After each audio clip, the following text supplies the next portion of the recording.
Bueno, una cordial bienvenida a mis alumnas de la asignatura de Psicología y Psiquiatría Forenses.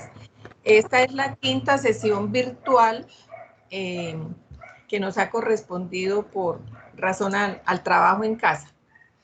Espero que todas estén en perfectas condiciones de salud y sus familias. Y bien, en el día de hoy, como estaba planificado, vamos a desarrollar el tema de la violencia intrafamiliar junto con otro conjunto de formas de violencia que se suscitan alrededor de los grupos familiares o de las relaciones de pareja, y esto tiene que ver con, digamos, las condiciones de vulnerabilidad en que se encuentren mujeres, niños, niñas o adolescentes, adulto mayor y también hombres, porque la violencia cuando se ejerce no siempre hay distingos en ellos, sino es en las particularidades de cada sujeto qué tan vulnerable puede ser para ser víctima de algún tipo de violencia de las distintas que conocemos. Entonces, bienvenidas a este tema.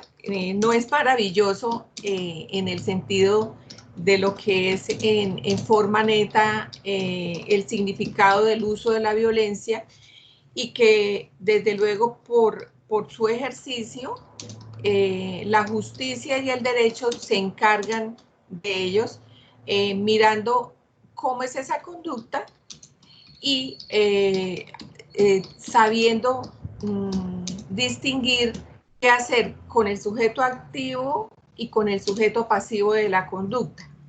Entonces, en esa medida, voy a compartirles acá la presentación.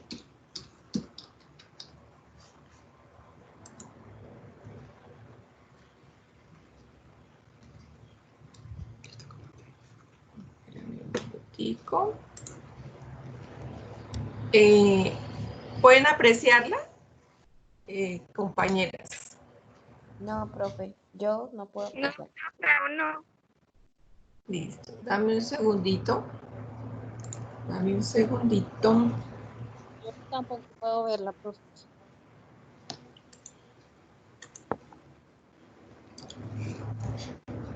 Listo.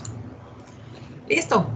Entonces, ya ustedes habían revisado la plataforma Moodle, supongo. Yo sé que tienen muchísimos compromisos académicos y la solicitud o la asignación de una tarea sencilla en el día de hoy, pues puede no ser tan fácil para muchos, porque cada cual sabe hasta dónde está su agenda de compromisos.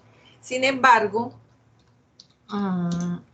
sí es importante hacer claridad que en esta unidad 2 y el tema 2 central, que es la violencia intrafamiliar, pues esta tiene unos objetivos específicos, ¿sí? Y pues en esencia, ante todo, es sensibilizar a ustedes como asistentes, como estudiantes, en el marco de los derechos humanos generales, los derechos de la mujer, los derechos de los niños, niñas y adolescentes y los ancianos, y el compromiso ético, social y humanístico en la atención a víctimas y agresores de violencia intrafamiliar. El punto segundo de esos objetivos es facilitar el desarrollo de competencias a ustedes en el abordaje integral de las víctimas de violencia, específicamente lograr la detección, el diagnóstico y la remisión oportuna y eficaz de los actores de este tipo de conductas de alta incidencia y prevalencia en la salud pública. ¿De acuerdo? Entonces, yo quiero hacerles una claridad. y esto también en referencia a los productos que ustedes han enviado, ha subido a la plataforma y los que ya califiqué, estoy, digamos que al día en la revisión y calificación de esos productos, y encuentro que es importante destacar a ustedes que una de las metodologías de esta asignatura por parte de esta tutora es la de llevarlas en un proceso de aprendizaje en donde estamos viendo conceptos muy generales y vamos yendo paso a paso a lo particular.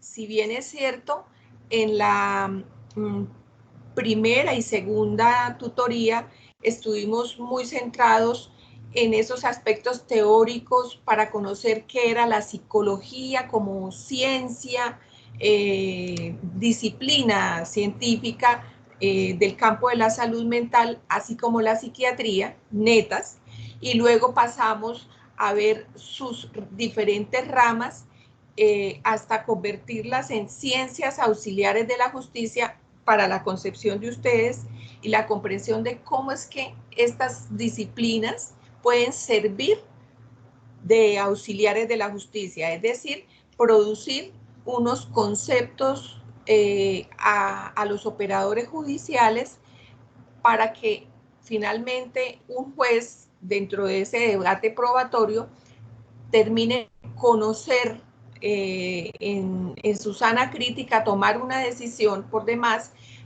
para, con base en esos conceptos especializados de salud mental, de psiquiatría y de psicología forense.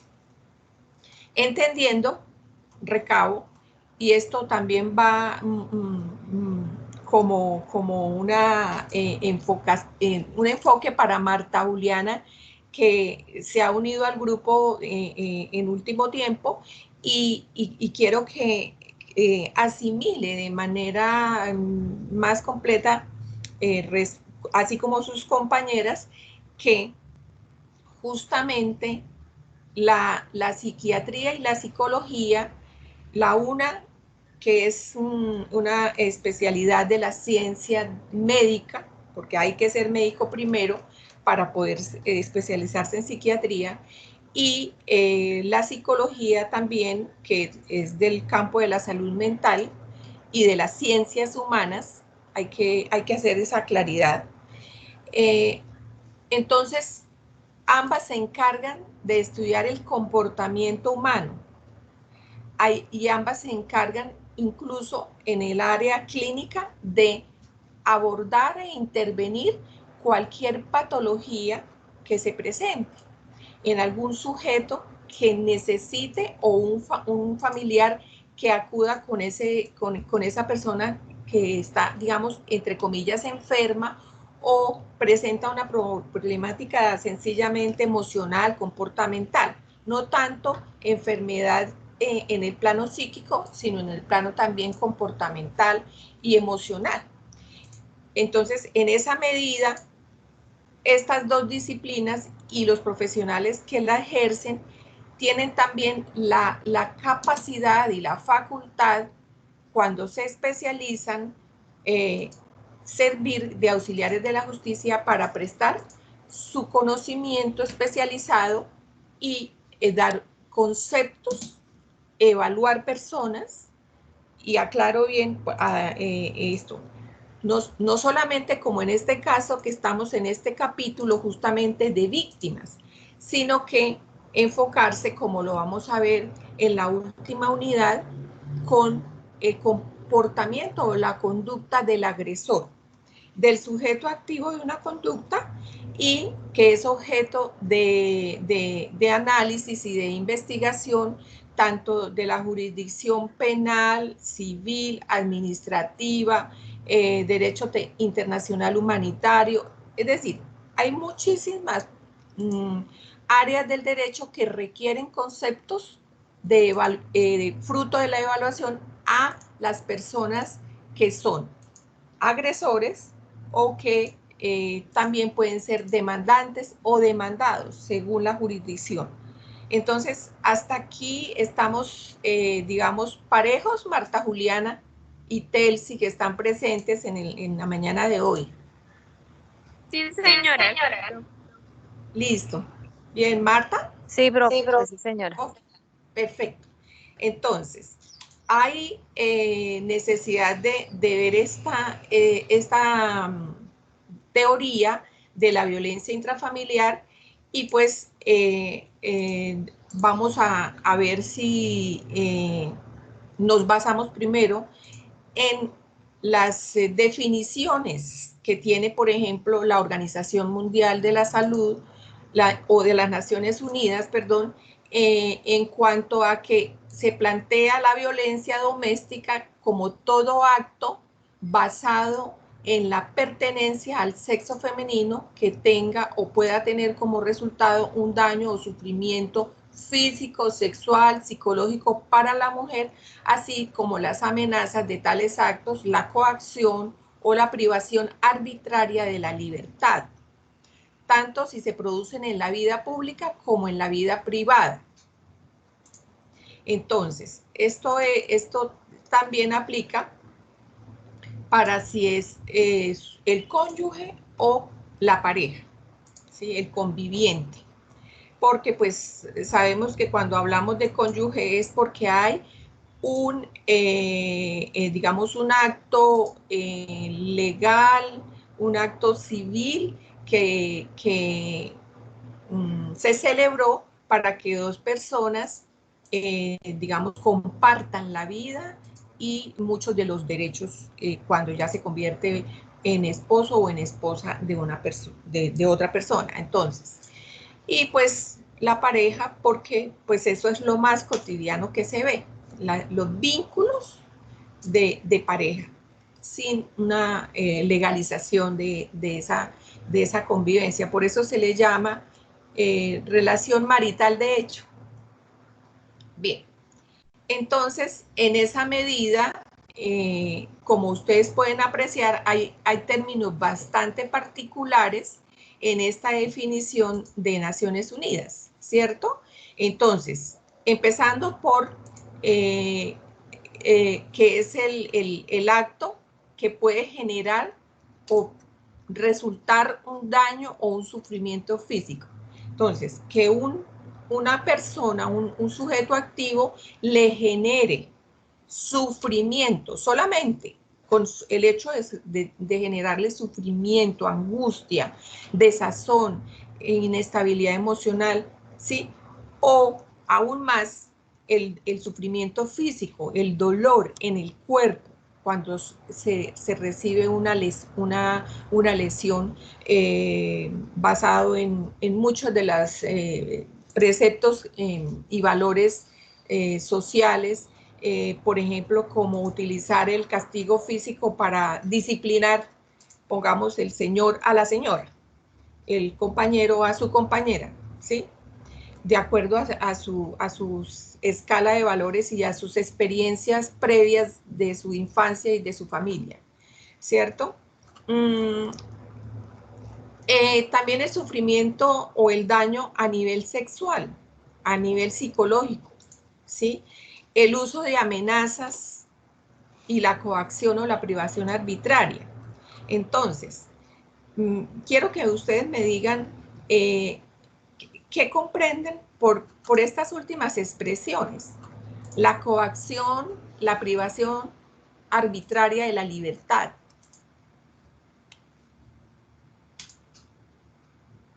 ¿Qué les sugiere esas palabras? Pues cuando el hombre le dice a la pareja que ella es solamente ama de casa, que no puede, por ejemplo, salir a estudiar o a trabajar, que ella solamente tiene que estarse ahí en la casa, cocinándole, todo eso. Sí. Entonces, eso viene siendo una forma de constreñir, digamos, no le está quitando las llaves para salir de la casa y ejercer su libre albedrío, ¿cierto? Pero está condicionándola, por ejemplo, cuando le dice, si usted se va a ir a trabajar, yo me largo, ¿sí? Yo me voy de aquí porque yo quiero es una mujer en la casa, ¿sí? Yo necesito que cuando llegue de mi trabajo cansado encuentre la comida y encuentre mi ropa y mis cosas y los niños arreglados y no quiero tener líos aquí ni gritos en esta casa, ¿sí? Entonces, hay un tipo de coacción, de manejo, de ejercicio del poder, ¿cierto? ¿Por qué? ¿Por qué será que, digamos que en un sistema de valores y en algunas culturas esto se sucede eso? ¿Ustedes qué creen que por qué ocurre? Por la cultura del machismo, creo yo. Exacto. Sí, exacto. Es una muy buena explicación en general, pero si escarbamos y vamos un poco más al fondo, pues hay seguramente un aprendizaje primario en ese varón cuando desde su casa vio que su mamá era sumisa y que su papá le pegaba y la obligaba a hacer y a decir y a pensar lo que él quisiera. Entonces hay una réplica de esquemas de funcionamiento y de interacción familiar que se asumen como que son reales, ¿verdad? Que son válidos. Y si por casualidad entonces la mujer asume de manera sumisa y seguramente que la elección de pareja que hace ese varón desde tiempos de la adolescencia hasta establecer un vínculo marital o una relación conyugal, tiene ya como muy inconscientemente un tipo de mujer o un prototipo de mujer que para él es su anhelo. Y seguramente que la encuentra. Y seguramente que esa mujer se adapta porque pues en aras del amor todos hacemos muchísimas cosas, ¿verdad? Entonces, de esta manera, pues necesariamente encontraremos ajuste, muy probablemente, en esas parejas y en esas familias que funcionan así. Pero al cabo del tiempo, cuando la persona en su desarrollo humano crece, no solamente en tamaño, sino en madurez y todo eso, y va mirando con un poco más de realismo el mundo, se da cuenta que ¿cómo así? ¿Cómo es que allí mi vecina, cómo es que mi prima, cómo es que mi hermana sí puede hacer esto y aquello? Y cómo es que por el mero sentido de la comparación, y empieza a sentirse diferente, incómoda, insatisfecha y a querer sacudirse esa presión y esas condiciones que le tienen implantadas en su hogar su compañero. Y en esa medida empieza a reaccionar. Cuando ella empieza a reaccionar, entonces se suscitan una serie de reacciones también en ese varón, hablándolo netamente en una relación de pareja de las tradicionales, ¿cierto? Y entonces viene la arremetida de actos de disciplina a esa señora que no se quiere acomodar, que quiere sublevarse. ¿Ya? En ese sentido empiezan las tensiones y los problemas, y muchas veces eso termina en reacciones bastante fuertes e incluso consecuencias fatales y otras no fatales, ¿sí? Como las lesiones personales. Listo, entonces, Marta Juliana, tú tienes las diapositivas o alcanzas a ver allí, ¿verdad? Cuéntanos entonces. Sí, señora, yo las alcanzo a ver. Listo, entonces, en esa medida, los Estados miembros de la Unión Europea, ¿qué es lo que nos indican respecto de la violencia hacia las mujeres?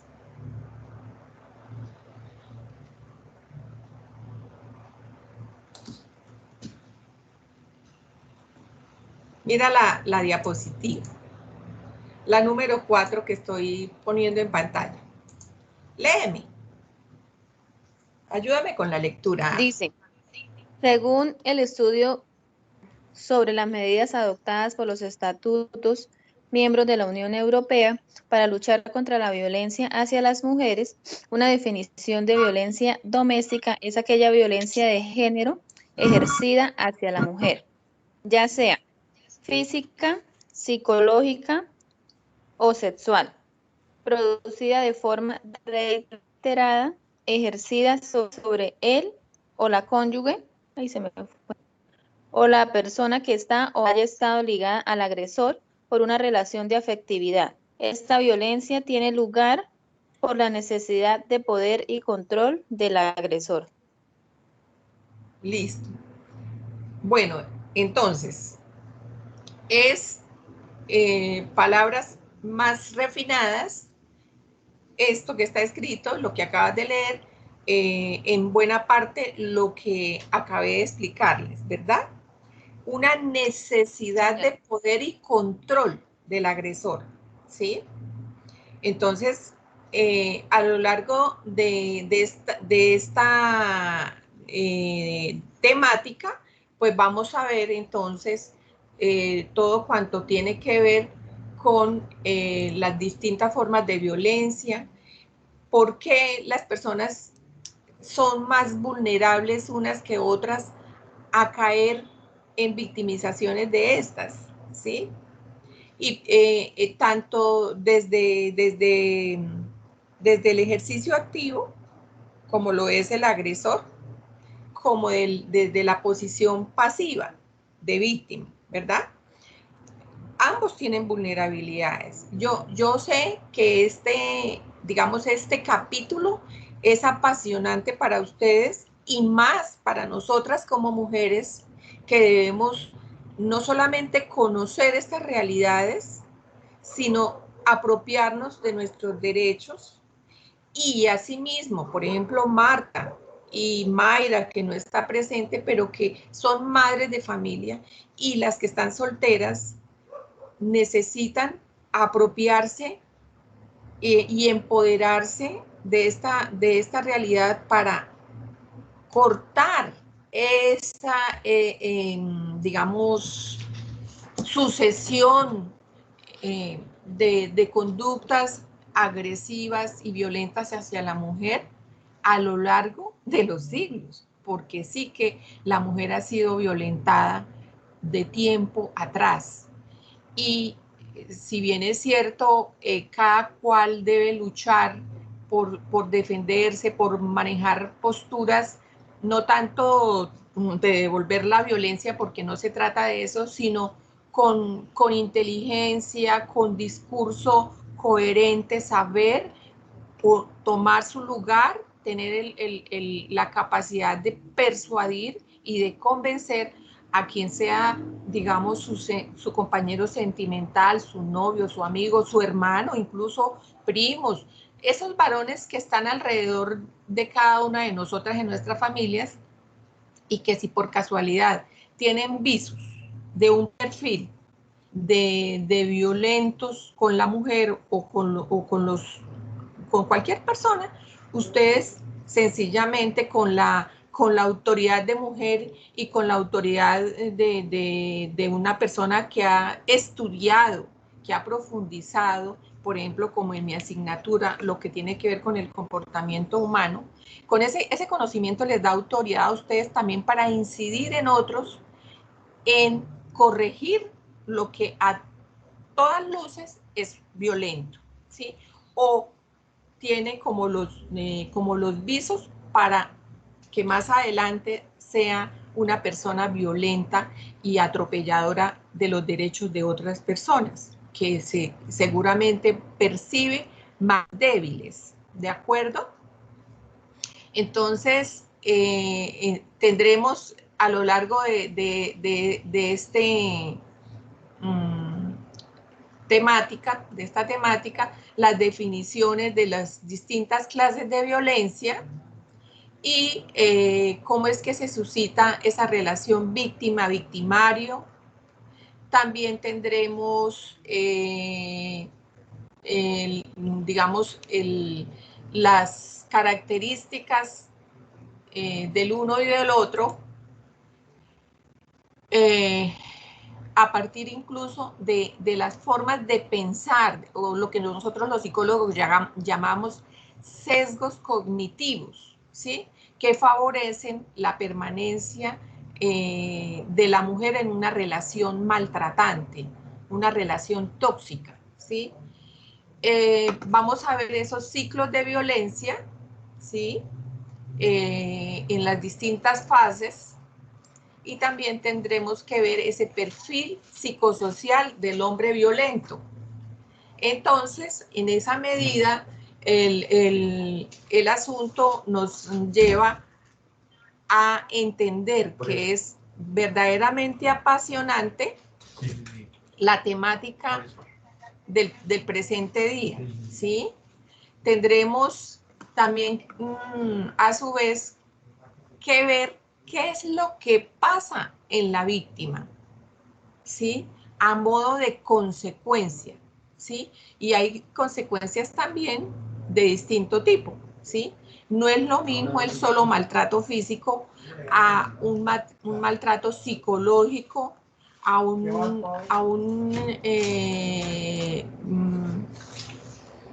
incluso el daño que puede generarse en la salud mental. Y es por esto que en el actual, para ustedes, en el enfoque de esta asignatura, recuerden que los psiquiatras y los psicólogos estamos justamente para, con todo ese conjunto de elementos de una investigación penal que hace la Fiscalía, ¿sí? Y los demás entes dentro de la ruta de atención, que quiero que la volvamos a repasar en el caso de la violencia intrafamiliar. Entonces, ustedes se van a dar cuenta que el fin último, aparte de demostrar la Fiscalía ante un juez ya en la audiencia, que efectivamente fulanito o fulanita de tal ejercieron violencia intrafamiliar contra su mamá, su papá, su esposa, su pareja o expareja, sus hijos, algunos de sus hijos, es también demostrar que no solamente se cometió la conducta por X persona a tal otra, sino que esa persona presentó un daño. Lo que le sucedió, la forma de victimización, tuvo una repercusión en la salud mental, en el comportamiento, en las distintas áreas de ajuste, es decir, a nivel social, personal, cognitivo, académico, laboral, incidió ese comportamiento violento y le transformó su vida, le transformó su psiquis, le transformó la manera de incluso de amar, el miedo a volver a reanudar alguna vez una relación de pareja. Entonces, todos esos, entre comillas, daños son los objetos de trabajo, el alcance que tiene la psiquiatría y la psicología forense para auxiliar a la justicia con esos conceptos cuando se tiene al frente a una persona que bien sea cometió la conducta o bien sea es víctima, ¿sí? Y para eso recordemos que ese profesional de la salud mental, psiquiatra o psicólogo, que le decimos forense porque está ejerciendo un trabajo específico dentro de una conducta punible, por ejemplo, en este caso de la violencia intrafamiliar o cualquier tipo de violencia, inclusive la homicida, y la que está tan de moda ahora que decimos los feminicidios. De todo eso hay que darle cuenta a la autoridad cuando a peritos, psiquiatras y psicólogos les envían una solicitud, por ejemplo, al Instituto Nacional de Medicina Legal o a oficinas particulares de profesionales de estas ramas que necesitan un concepto sobre esa vivencia y sobre el daño que se le causó.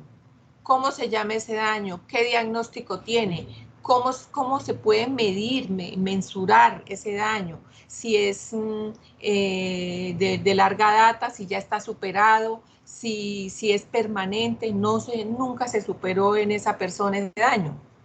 Entonces, en esa medida, digamos, el trabajo que tenemos de asimilar todos estos conceptos en el día de hoy y espero para siempre, porque esto es algo que para la propia vida, para la propia experiencia, es muy importante tenerlo en cuenta.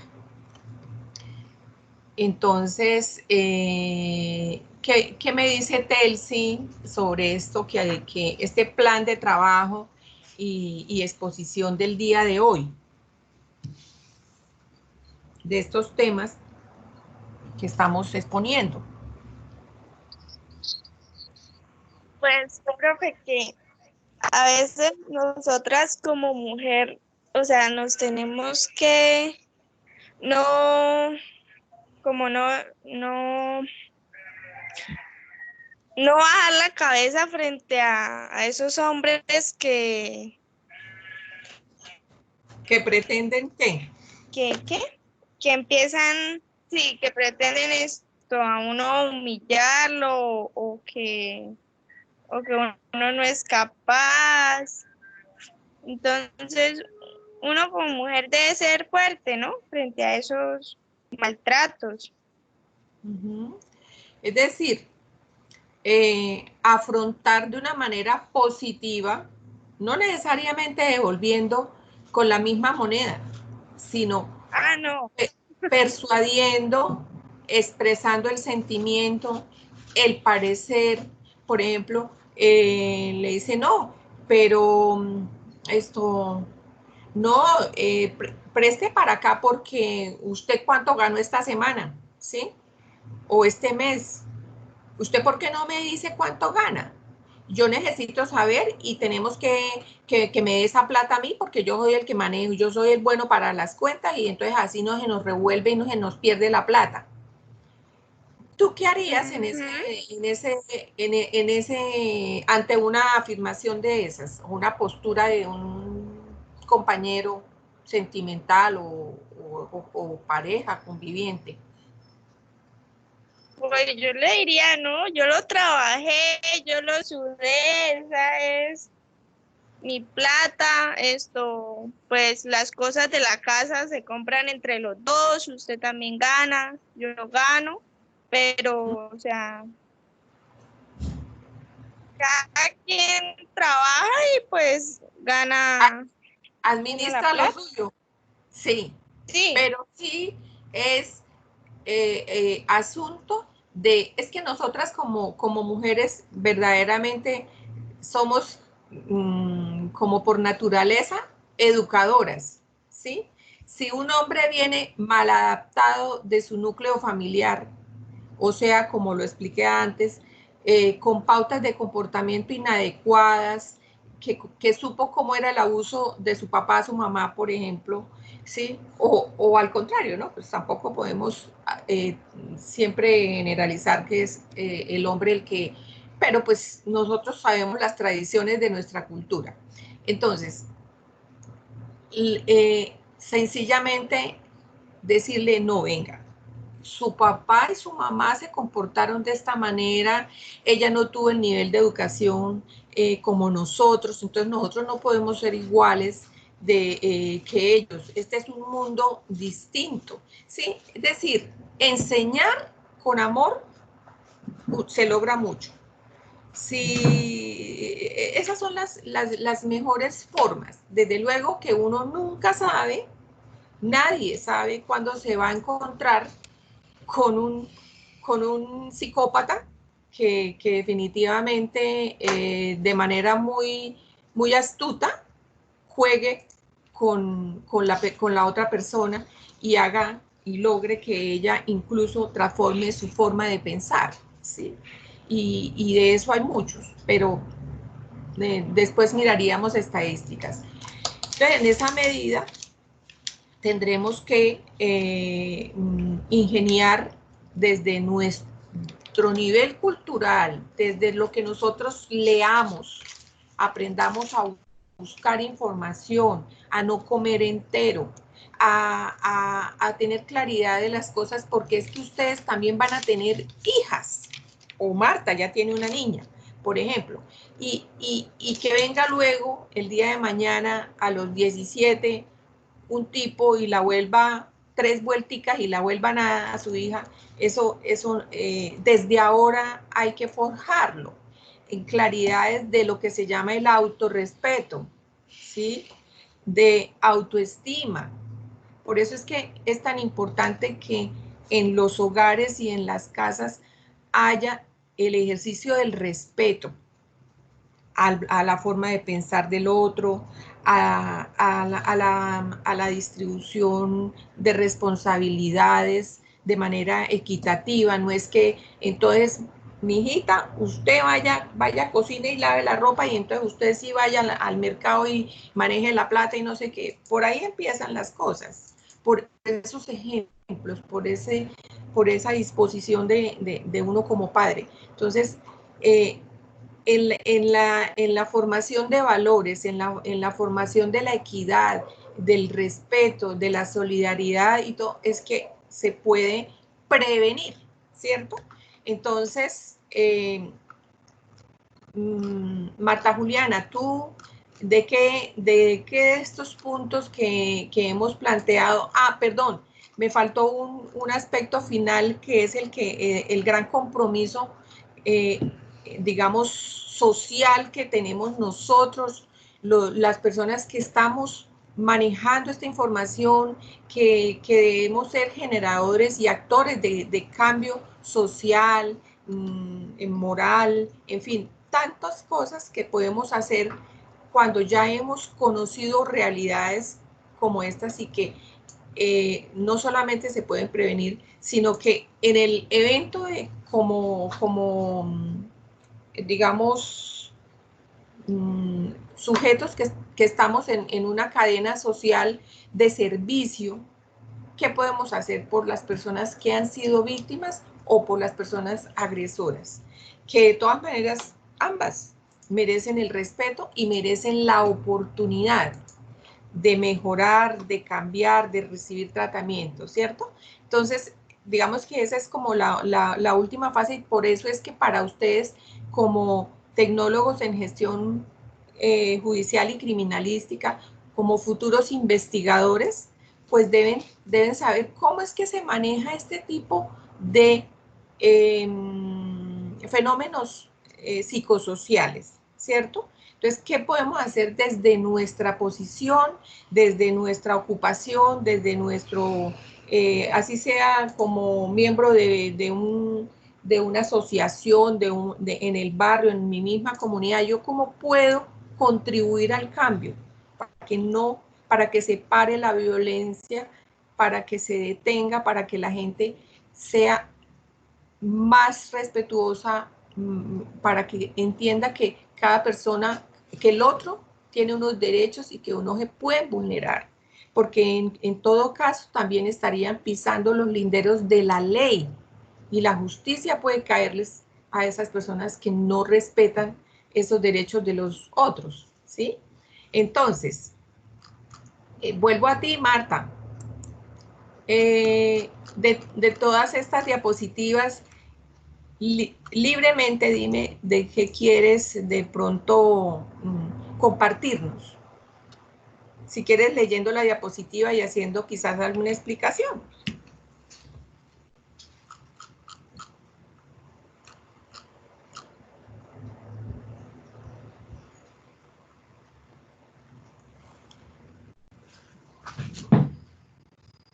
Marta. Telsi, ¿todavía estás ahí? Telsi. Señora. Es que le decía, estaba diciendo a Marta que de qué tema, de todo esto que se ha planteado, quisiera de pronto hacer lectura de unas diapositivas y hacer un aporte. pero no contesta. No, profe, pero está esto conectada. Sí, de pronto se apartó un momentico, pero vamos a ver si... no la veo acá en el... Bien. Sigamos las dos por lo pronto, Telsi. Como les decía yo por el chat, es cuestión sencillamente de aproximarnos. Aquí no estoy llamando a expertos en el tema, sino que nos arriesguemos a hablar, a aportar una idea para yo saber si puedo decirles o complementarles o corregir de pronto algo que no sea una percepción adecuada, ¿sí? Entonces, ¿de qué te gustaría hablar? Pues, profe, tantas cosas. Pero, profe, yo tengo como una inquietud. En los casos de violencia, pero de género, por ejemplo, que una persona es esto heterosexual, no, homosexual, bueno, Sí, homosexual, sí. y en la casa no lo aceptan o no lo quieren así como él es. Ajá. Ahí es, ahí esto, el niño o la niña que se sienta así frustrada, que los papás no la quieran, La ni rechacen. el afán. Sí, esto, ahí la niña podría pedir o sea, un tratamiento psicológico para ella y para los padres, o algo así. Sí, mira, Telsi, ¿cuál es como el abordaje, digamos, idóneo en ese caso?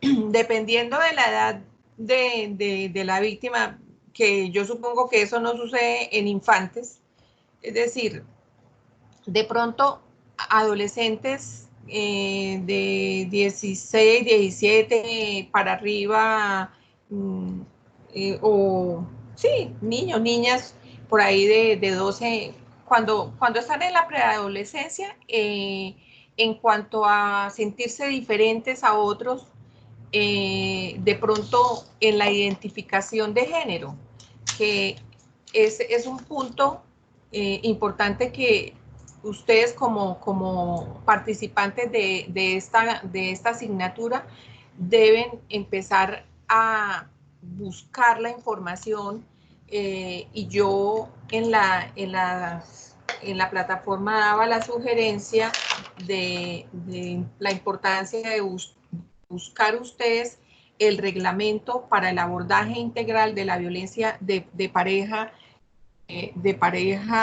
y en clínica forense.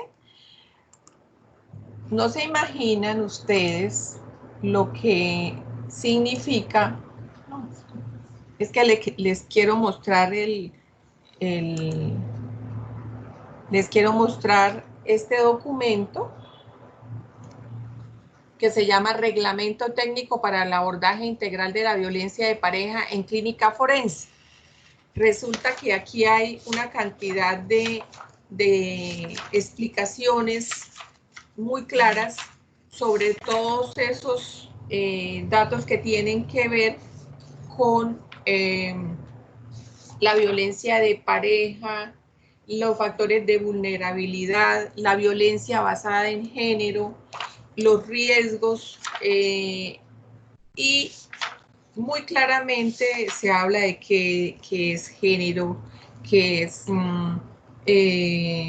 los tipos de violencia, ¿sí?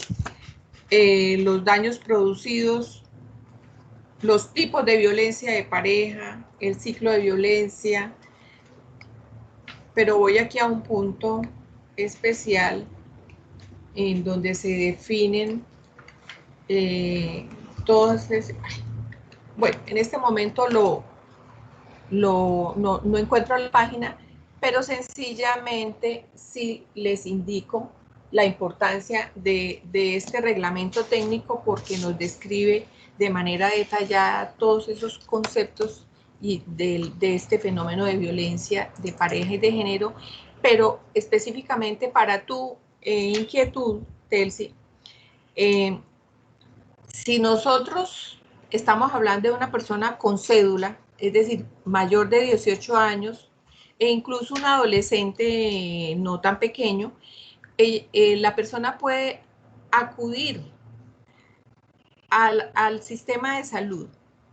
O sea, si es algo que, digamos, que aún no es tan grave en ella, en el sentido, si la está atormentando a esa persona, lo que le está pasando en el hogar, que la están estigmatizando, que recibe burlas, que es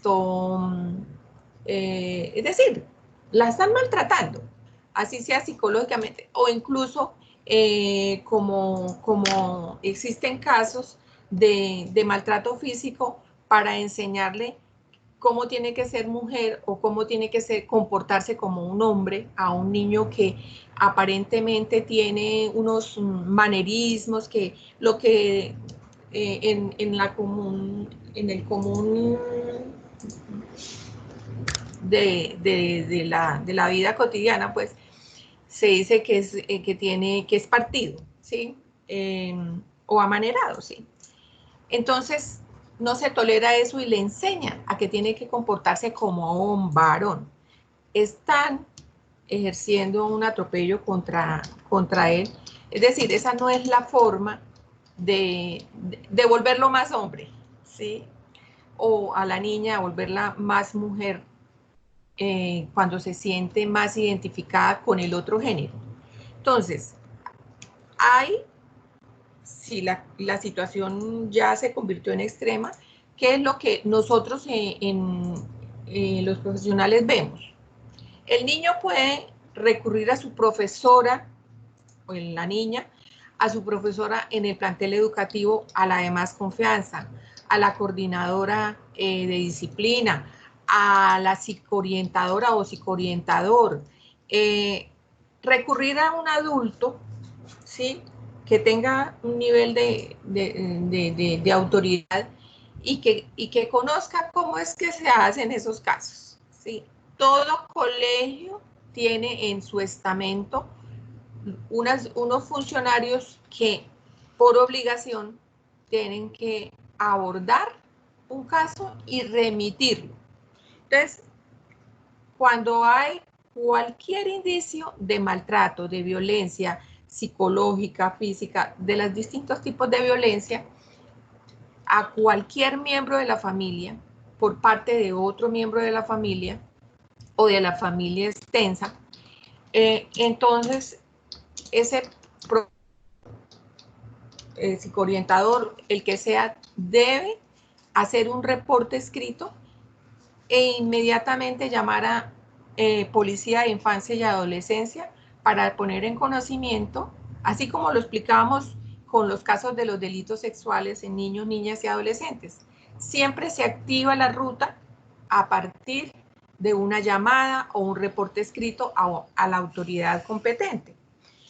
Si en ese municipio, en esa área de donde viven las personas, no hay una autoridad mayor que la comisaría de familia o la inspección de policía en los corregimientos, a ellos hay que informarles.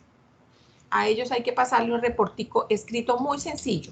Por eso es que yo decía que ustedes en sus trabajos que estamos haciendo, hay cosas muy básicas. No se necesita un gran informe como lo haría un psicólogo o un trabajador social o un médico para hacer un gran reporte. Es algo muy básico, ¿sí? Unos datos de identificación, un motivo de remisión, ¿sí? ¿Por qué le estamos remitiendo?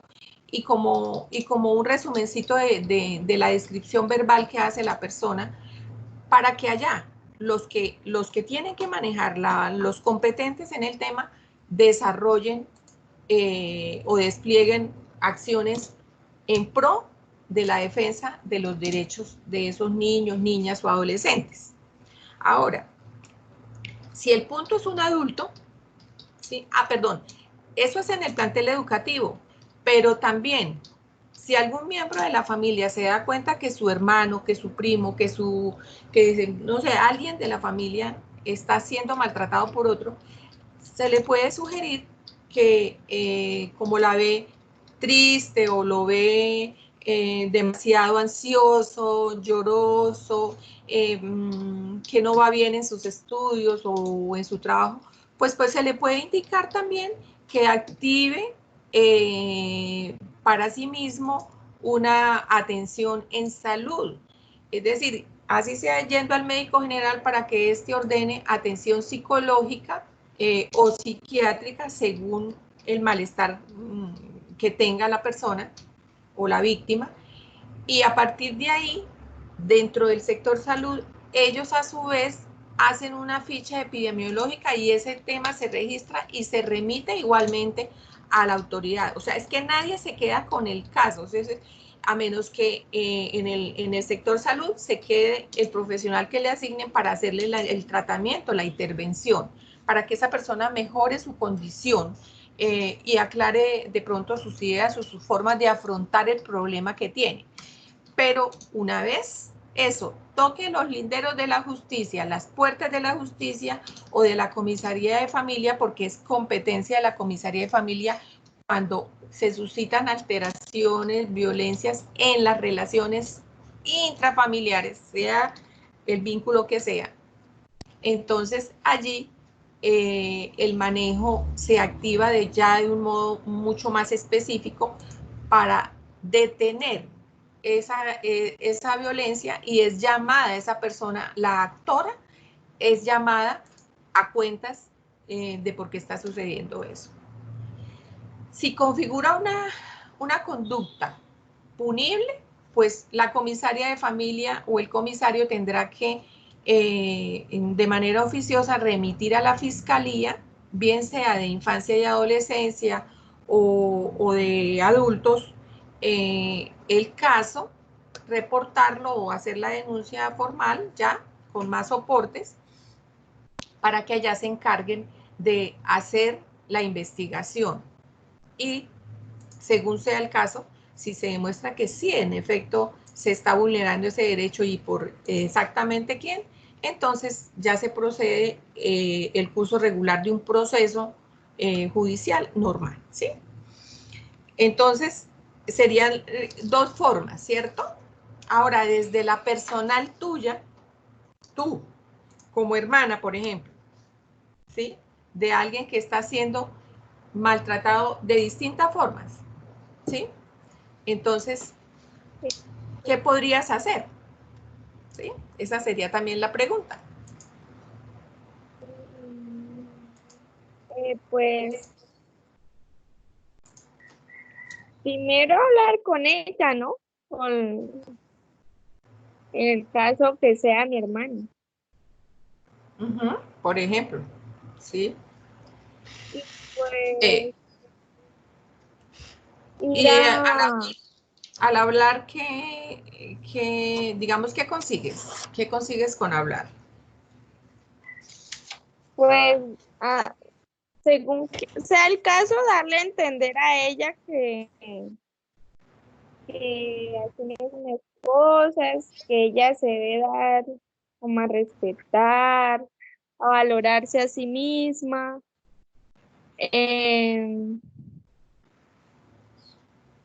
Y pues ¿Sí?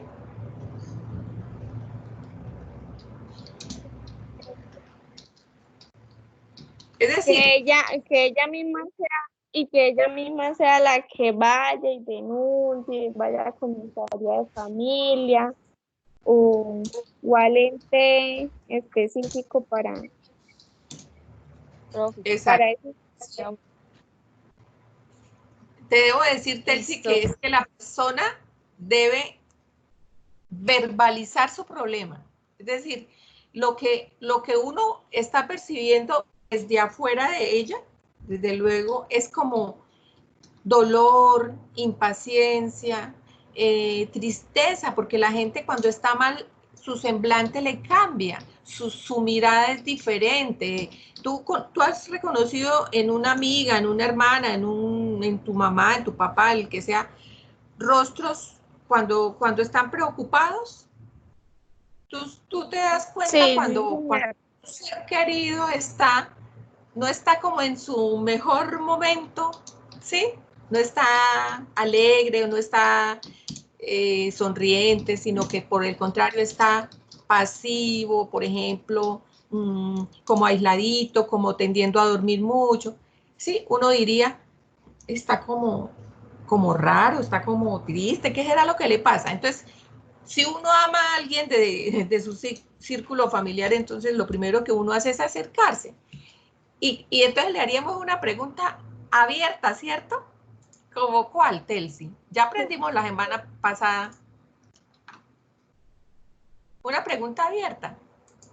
Eh, Es, ¿qué, qué tiene? ¿Qué le sucede? sí, exacto.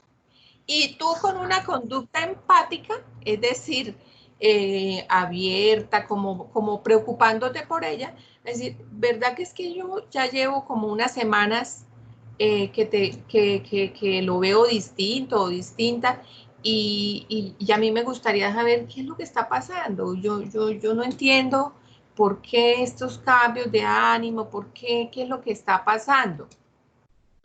Y entonces le permites que bote todo su dolor. Es posible, ¿no? Pero si la persona que le está causando el malestar, la Sí. molestia, está ahí, pues no lo va a hacer. No, yo estoy bien. Ah, no, ¿usted qué le pasa? Yo estoy Profe, bien. ¿Sí? ¿yo puedo hacer Dime. una pregunta? Sí, señora. Es que yo conocí el caso de una persona muy cercana a mí que, digamos, le ocurría, el esposo era muy machista y él era de, yo soy el que aporto toda la casa, usted no tiene que salir a trabajar, usted quédese con los niños, si va a salir me informa dónde está y esto, ¿sí? Entonces yo decía, eso es un caso de violencia psicológica o intrafamiliar o en lo que uno sí medio entendía del tema. Pero Sí. esa persona, ella decía que ella se sentía bien así, que se sentía satisfecha, que ella no se sentía, o sea, que ella no se sentía mal ni triste ni nada, pero al uno ver esas actuaciones de ese hombre, uno que, o sea, ahí hay violencia, ahí no hay violencia o qué. Sí, es que justamente es como le estaba indicando a Telsi. Es tan importante que la persona que está siendo víctima de sutil violencia psicológica, por ejemplo, que es la mínima en el sentido de que no hay evidencia, es decir, uno no le ve el ojo morado, no le ve el moretón en el brazo, ni la pierna partida, mejor dicho, no hay nada que indique que está siendo, entre comillas, maltratada la persona. Entonces, en esa medida es donde la parte empática de uno la debe sacar a flote para hacerla pensar. A veces las personas tienen mucho miedo, pero así, intenso miedo y no hablan. Y esos son los casos más difíciles.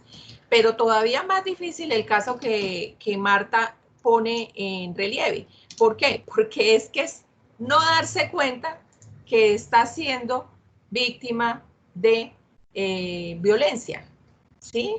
Que está siendo maltratada y ella está, como se dice, hay un enfoque de psicología que se dice que el síndrome de acomodación. La persona está tan inmersa que no es capaz de ver más allá. ¿Por qué? Porque en el fondo la otra persona le está proveyendo absolutamente todo lo que necesita ella y pongamos sus hijos para tener bienestar en el sentido físico de alimento, techo, servicios, estudio para los niños, en fin. Y eso, pues, como que ella no tendría un argumento a decir, sí, pero sí lo tengo todo. Pero lo que no tiene es el respeto, ¿sí? A su dignidad. Ese es lo difícil. Ahora, depende de cómo ella haya sido formada, en pautas, como tú misma lo dijiste, en pautas de funcionamiento machista en el hogar.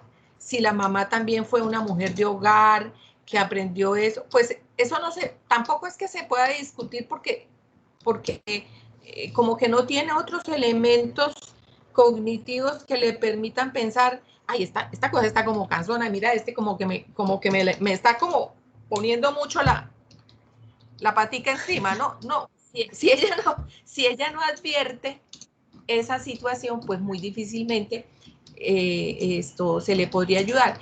Pero sí hay formas sutiles de hacerlo. Por ejemplo, y espero que el caso no sea de una persona que no tenga escolaridad, que sea analfabeta, sino que sencillamente sea una persona con un nivel de media vocacional, es decir, que sepa leer, escribir y comprender un texto. Yo le regalaría un libro, yo le regalaría una cartilla, yo le regalaría algo que la haga pensar de pronto en que la vida en pareja, la vida en familia, la relación sentimental y conyugal va más allá. ¿Aló? ¿Me escuchas? Que esa relación va más allá. ¿Listo? Entonces, habría que listo, profe, gracias. Mirar un poquito más en el sentido de quizás darle ejemplos, ¿sí? De mujeres valiosas, mujeres que históricamente les ha tocado luchas difíciles y han salido adelante, ejemplos de la misma familia, de mujeres que les haya tocado finalmente salir adelante solas sin, es decir, con lo que le tocó la vida, pero surgieron, ¿sí?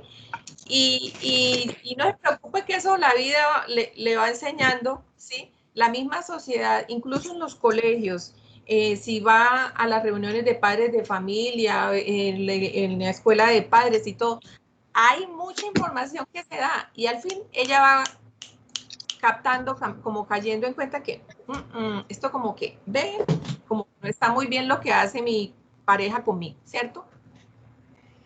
Listo. Sí, pero gracias. Bueno, ¿pudiste atender tu dificultad, Marta? Te tienes que ir. Yo siento mucho lo que me dijiste, pero veo que volviste a clase, entonces, ¿vas a continuar con nosotras? Sí, profe, sí, tranquila. Yo la estaba escuchando, sino que fue un momentico mientras fue como que el trance y ya. Bueno, sí. No se De preocupe. todas maneras, mi abrazo. Abrazo porque no es fácil. Ok, Marta. Gracias. Entonces, bueno, si deseas, Telsi, mira la diapositiva 13 que tengo puesta y están las clases de violencia. Si quieres, léelas, por favor. Profe, no veo la diapositiva. Espérame a ver. Es que creo que la dejé de compartir, sí. Ok. ¿Ahora sí? ¿La tienes? No. Mira, cómo si está ahora empezando. ¿Qué pasó? ¿Qué Ya, pasó? profe, ya. ¿Ya? ¿Listo? No, ya. No, profe. ¿Se perdió? ¿Se perdió? ¿Listo? Es que me demora en cargar, profe. Listo, listo. Ya. Ok. Listo, ahí están las clases de violencia. puedes empezar. Y ahora Profe, mira. pero, ya. ¿Qué más? Clases de violencia en física. Cualquier conducta que implique la utilización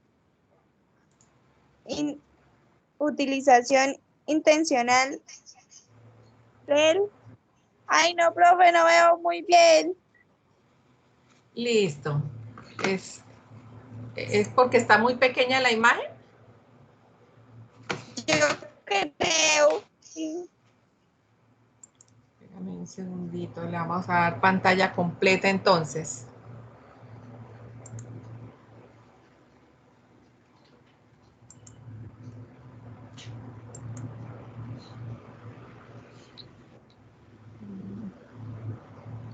Ajá, ¿ya?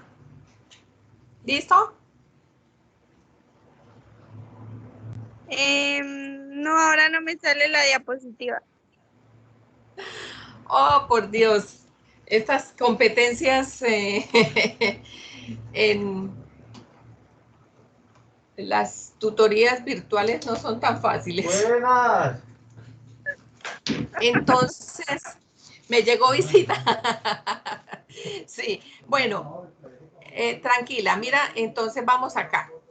La violencia física es cualquier conducta que implique la utilización intencional de algún instrumento o procedimiento para afectar al organismo de otra persona, de modo que encierre riesgo de lesión física, enfermedad, daño o dolor con independencia de los resultados de dicha conducta. Es decir, todo lo que sea que se cause una lesión a nivel del cuerpo o de la salud con un instrumento. Puede ser un bate de béisbol, puede ser un pedazo de ladrillo, puede ser una correa, puede ser un rejo, puede ser como había en el pasado, yo escuchaba casos, por ejemplo, de mamás que corregían a sus hijos con el cable de la plancha, ¿sí? Entonces, en aras de disciplinar a su hijo o a su hija, pero entonces le dejaba unas marcas terribles, ¿sí? Eso era en el pasado. ¿Ustedes creen que ahora sea tan fácil que un papá o una mamá castiguen físicamente a sus hijos? Marta. Telsi. Señora. ¿Es fácil que hoy en día un niño sea maltratado y no pase nada? Que se note que hay un moretón, hay unos morados en las piernas, unos verdes, unos verdugones que llaman. ¿Es fácil que ocurra? No, hoy en día hay más No. control sobre eso, profe. ¿Por qué, Marta? ¿Por qué? Sí. ¿Por qué hay más control? Porque, pues yo me acuerdo, por lo menos en mi época, yo no puedo decir que tuve mucho maltrato, ¿no? Gracias a Sí. Dios. Pero yo me acuerdo que por lo menos a mis primos les pegaban lo que usted dice con los cables de la plancha y eso, y no pasaba nada. Hoy en día usted hace eso y ya uno tiene la posibilidad de ir a denunciar, de ir a poner una queja en el bienestar, de sí, pero antes no se hacía eso. Entonces yo creo que ahora sí hay como más control en esas situaciones. Por lo que habíamos dicho antes, ¿verdad? En las otras sesiones.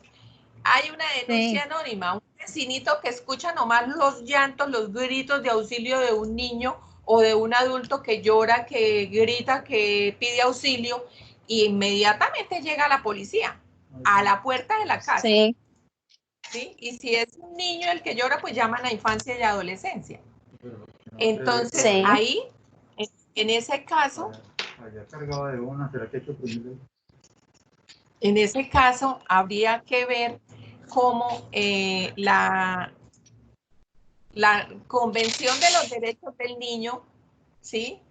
Naciones Unidas, todo el mundo ha trabajado y se han establecido leyes y normas en protección al bienestar integral del menor, del niño, de la familia, incluso del adulto mayor y de la mujer especialmente, ¿sí? Entonces, no es posible esto, que hoy en día sea tan fácil que a alguien maltrate. Es más factible que se oculte la violencia de pareja y la violencia conyugal que cualquier otro tipo de violencia. Porque los niños, como no están todos los días en la casa, a menos que sean los puros chiquitos, ¿sí? Entonces, ahí ya habría la dificultad de la detección. Pero si son llevados a la guardería, si van a clases normalmente en su preescolar, en su primaria, alguien va a darse cuenta, pueda que no tenga una lesión física, un morado, pero la actitud, la tristeza, la falta de rendimiento va a disparar las alarmas y van a averiguar qué es lo que le pasa a ese niño y a esa niña. Y tarde o temprano el niño va a decir, ¿sí? O la niña. Entonces, esos derechos, o sea, los niños, niñas y adolescentes se convirtieron en sujetos de derechos. ¿Sí? Y por esa razón no es tan fácil que hoy en día cualquiera se atreva a violentar de alguna de estas tipos de violencias que tenemos en la diapositiva. ¿Sí? No es fácil. ¿Por qué? Porque hay un deber de todo ciudadano de si conoce, oye, escucha o ve una conducta de estas, tiene la obligación de reportarla, denunciarla, ¿sí? Segundo, existen leyes mucho más severas hoy en día para castigar, para perseguir y castigar a los sujetos activos de las conductas, ¿verdad? Entonces, como que el miedito prima antes que el deber ser, ¿no? Porque se tienen que reprimir mucho estos personajes y si corrigen de manera o disciplinan de manera violenta para formar a sus parejas, a sus hijos, bueno, o a las personas que tienen a cargo porque las mantienen de cabo a rabo en todo su esplendor de... Entonces, exigen como una correspondencia en esa generosidad y ahí es cuando se pueden suscitar actos abusivos, ¿sí?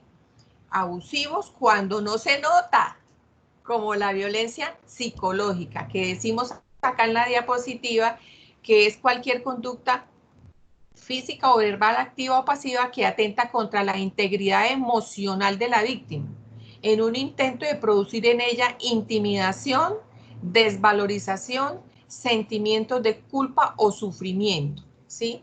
Entonces, ¿cómo podríamos decir que, Marta, que se intimida a una persona dentro de un vínculo familiar o de pareja? ¿Cómo se intimida y cómo se desvaloriza a alguien?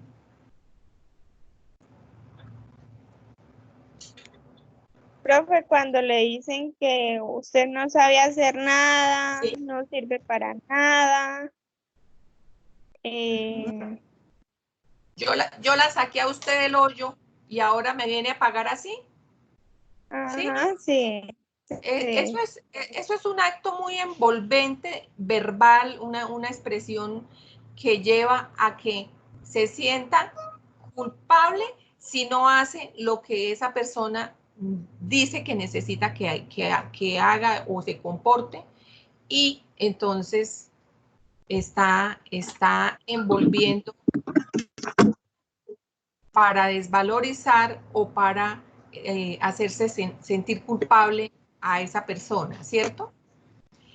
¿Cuándo podríamos decir que se genera sufrimiento? Sí. ¿Cuándo diríamos que, por ejemplo,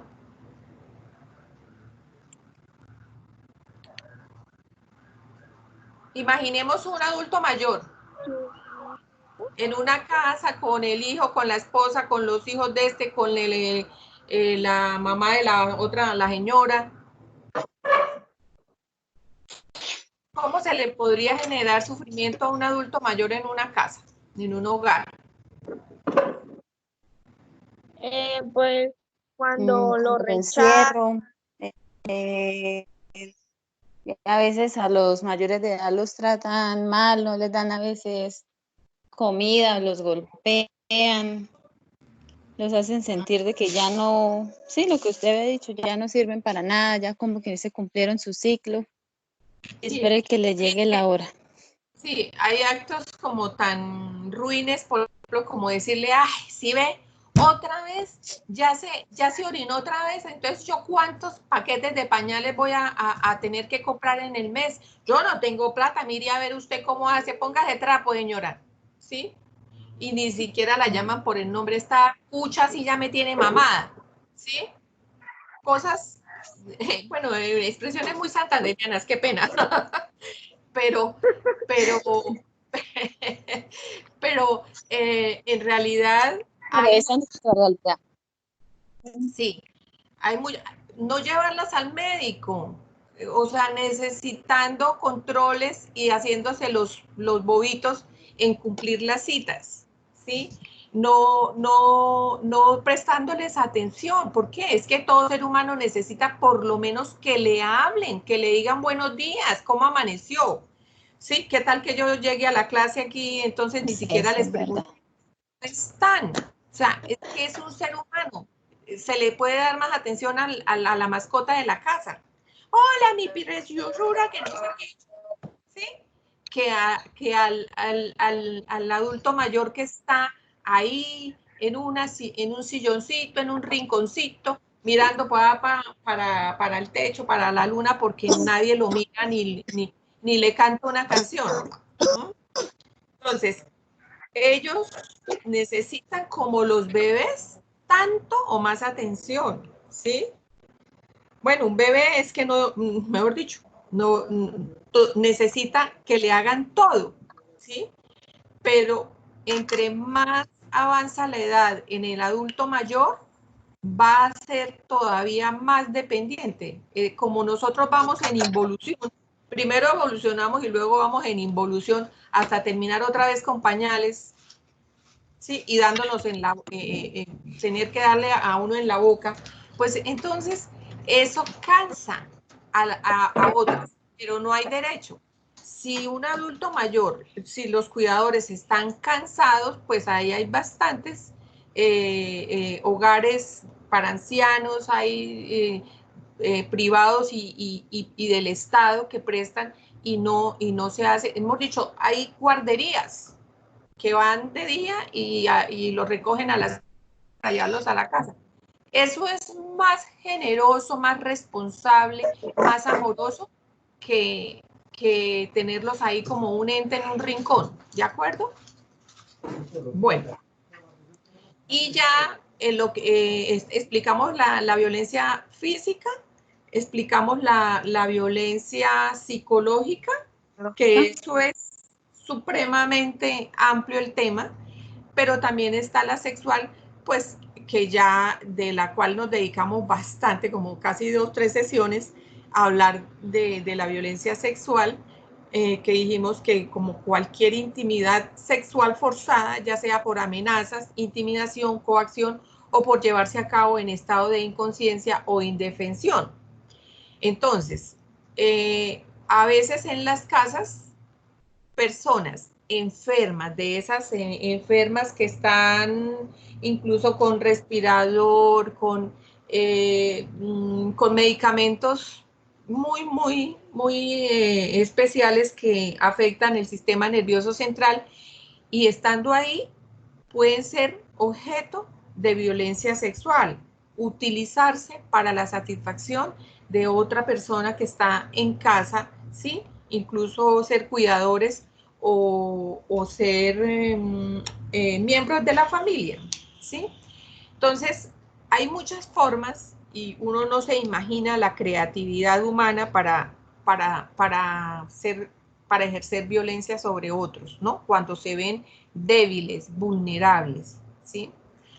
Y pues ya hemos dado también ejemplos en el pasado de lo que es la intimidación y la coacción a tener contacto sexual entre pareja, entre matrimonio, ¿sí? Cuando pues la otra persona no está en condiciones, no está con estado de ánimo y en disposición para corresponder a esa invitación. Pero fuera invitación, es que si se niega, entonces es obligada. Y de eso se sabe que es muy frecuente. Incluso he conocido casos de mujeres que la expareja la acosa. Y como tienen hijos en común, en aras de ir a supuestamente entregarle la cuota alimentaria o llevar un mercado, ante el descuido o que no están nadie en la casa, violenta la entrada, la lleva a la cama y la forza sexualmente, ¿sí? Entonces, eso es desde todo punto de vista un delito, ¿sí?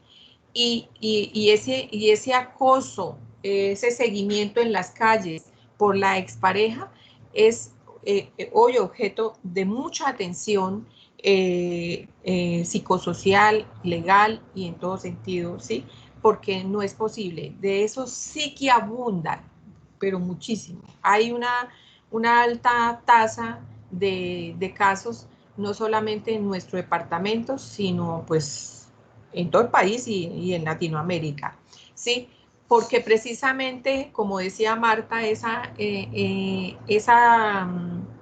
formación machista hace que se vea desde el punto de vista del hombre, el varón, conciba a la mujer como un objeto y ojalá conseguida joven y virgen, entonces es como su propiedad y así ven a la mujer y así se comportan. Entonces, cuando ella decide terminar con la relación, jamás lo superan y continúan con la obsesión de que ella es su elemento personal, es su posesión y que no va a haber otro para que la, entre comillas, en el argot popular, la corone, ¿sí? Entonces, esto es un flagelo gravísimo del que tenemos que necesariamente dar cuenta para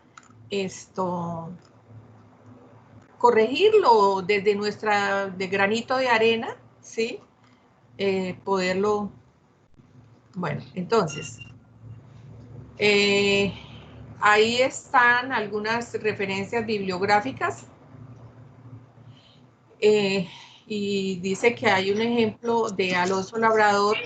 La violencia sexual tiene un gran componente psicológico y físico. La violencia física trae consecuencias psicológicas en cuanto a la atribución del hecho y otros aspectos que pasan por el pensamiento de las mujeres.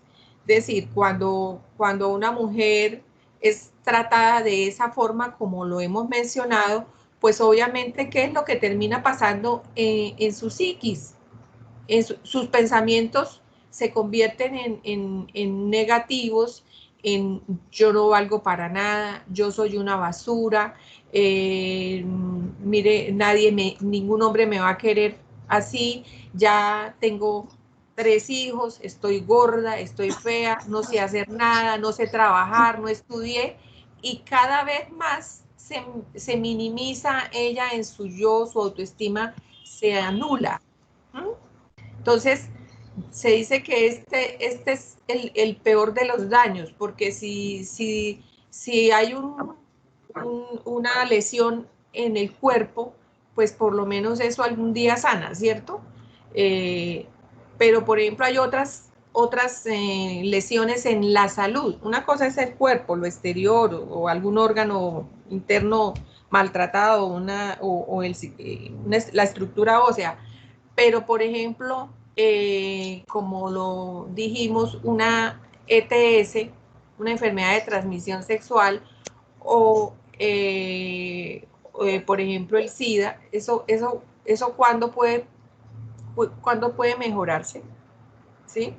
O con tratamientos muy, muy intensos y muy de larga duración, como las enfermedades de transmisión sexual, pero el SIDA puede generar hasta la muerte. Entonces, el daño es incalculable. Bueno, ¿Profe? dime. Profe, lo que pasa es que ahorita tenemos clase de 9 y el profesor ya nos envió el link. Lo siento, sí, yo estaba aquí pero empiñatada. Bueno, ¿cuál es el punto en este asunto? Vamos a dejar hasta acá porque sí, me disculpo, realmente empezamos con dificultad por la conexión, pero hay una responsabilidad de todas, incluyéndome, de continuar trabajando sobre este tema, ¿sí? Como yo no pensaba poner taller para esta sesión, pero en aras de que las demás compañeras se beneficien de los contenidos, voy a dejarles entonces en plataforma y por el WhatsApp el taller a seguir, ¿de acuerdo? Porque tenemos que, digamos, responsabilizarnos de estos contenidos y de hacer algo práctico para que no se nos vaya a olvidar. ¿Listo? Listo. Les Sí, señora. Ah, bueno, profe. su atención y que tengan un feliz día, que les rinda. Gracias, Cualquier profe, duda, igualmente. ya saben, Profe. cualquier duda me la pueden plantear y seguimos, pues, dime, Telsi. No, profe, que muchas gracias. Ah, bueno. Entonces, que les rinda, qué pena. Chao, chao. Gracias, profe, igualmente. Chao. Marta, que esté todo bien por Chao, allá en casa. profe, muchas Chao. gracias. Feliz día. Bueno, gracias. Chao. Chao.